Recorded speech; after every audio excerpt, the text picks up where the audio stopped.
नमस्कार। तो लीजिए, सरसों की फसल कटकर तैयार है और अब हर किसान भाई के मन में वही एक बड़ा सवाल है कि भाई अब इस फसल का क्या किया जाए। तो आज हम सब मिलके इसी सबसे बड़े सवाल का जवाब ढूंढने की कोशिश करेंगे। क्या सरसों को अभी के भाव पर बेच देना समझदारी है या फिर अच्छे दाम के लिए थोड़ा इंतजार करना चाहिए? चलिए देखते हैं।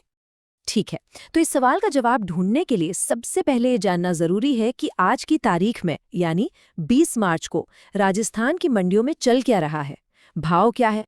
तो देखिए, आज 20 मार्च को पूरे राजस्थान में जो सबसे ऊंचा भाव मिला है वो है 6,721 रुपए प्रति क्विंटल। और दूसरी तरफ सबसे कम दाम जो देखने को मिला वो था 5,505 रुपए प्रति क्विंटल। मतलब साफ है, सबसे ऊंचे और सबसे नीचे भाव में 1,000 रुपए से भी ज्यादा का फर्क है। ये बहुत बड़ा अंतर है। तो इन दोनों के बीच में अगर हम पूरे राजस्थान का एक औसत भाव निकालें तो वो बनता है 5,963 रुपए और 20 पैसे प्रति क्विंटल।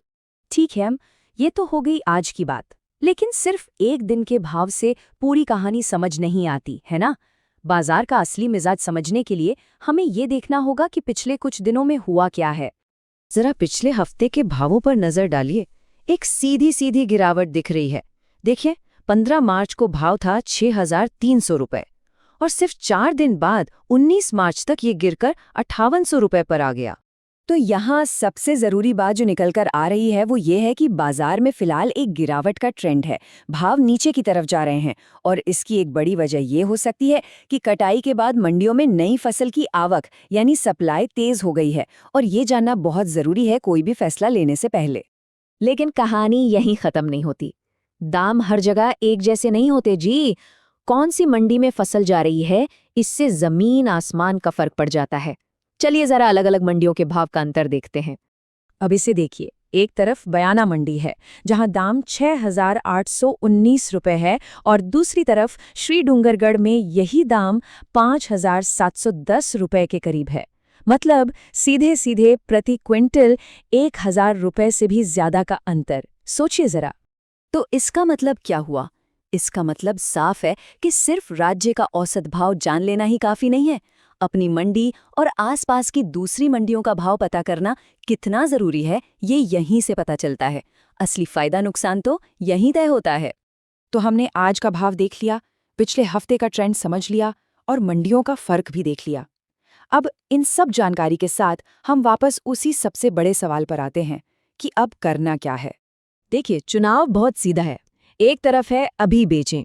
इसका फायदा ये है कि आज जो भी भाव मिल रहा है वो पक्का हो जाएगा। आगे दाम और गिरे तो उस नुकसान से बच जाएंगे। दूसरी तरफ है रोक कर रखें। इसमें उम्मीद है कि शायद आगे दाम बढ़ जाएं, लेकिन इसमें एक खतरा भी है कि दाम बढ़ने के बजाय और नीचे ना चले जाएं। तो सही फैसला क्या है? सच तो ये है कि इसका कोई एक जवाब नहीं है। ये हर किसी के लिए अलग होगा।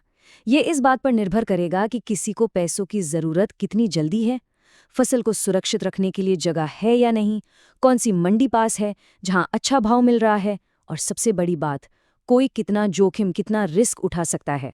तो आखिर में पूरा फैसला बाजार की अपनी अपनी समझ और अंदाजे पर आ जाता है। असली सवाल तो यही है कि आने वाले 10 दिनों में सरसों का बाजार किस करवट बैठेगा। क्या दाम ऊपर जाएंगे, नीचे आएंगे या फिर यहीं टिके रहेंगे? इस पर विचार जरूर कीजिएगा।